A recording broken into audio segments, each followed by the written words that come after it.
Dans le domaine de la santé, on a une spécificité, c'est que globalement, les achats de santé représentent aujourd'hui le deuxième poste de consommation au sein de l'hôpital. Et la problématique, c'est qu'on doit dématérialiser, l'hôpital doit dématérialiser son processus d'achat.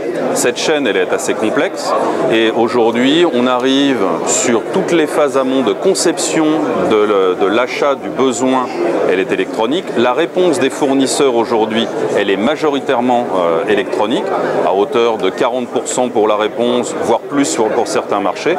Et en termes de téléchargement du dossier d'appel d'offres, on est à peu près à 95%.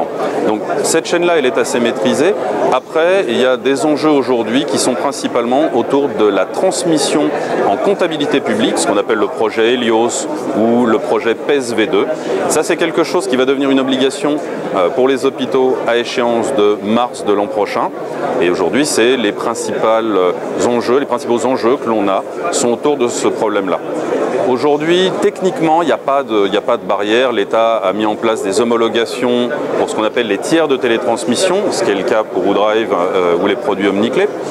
Et techniquement, on n'a pas de souci de la chaîne depuis la conception de l'appel d'offres jusqu'à la réponse, à la télétransmission, à l'archivage. Il n'y a pas de problématique technique, les ponts existent. En revanche, le point principal, il est autour de la conduite du changement, donc de faire adhérer les utilisateurs, parce que c'est vraiment le plus important, faire adhérer les utilisateurs aux outils. Et aujourd'hui, on voit que même sur des téléchargements qui sont massifs de documents électroniques, les utilisateurs ont toujours des habitudes d'impression, des habitudes de traitement papier.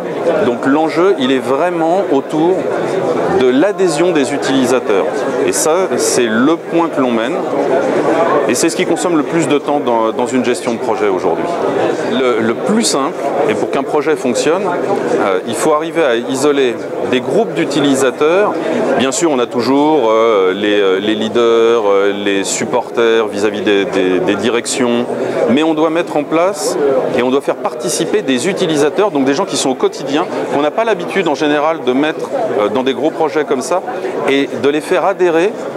Et c'est eux qui vont porter la bonne parole vis-à-vis des services parce que petit à petit, ils vont voir que c'est plus facile à traiter, que lire sur un écran n'est pas nécessairement un problème parce qu'on y gagne du temps et qu'on peut utiliser, je prends souvent l'exemple, sur un document papier, trouver des mots-clés, faut lire toutes les pages. En électronique, on fait juste un CTRL F et on recherche le mot.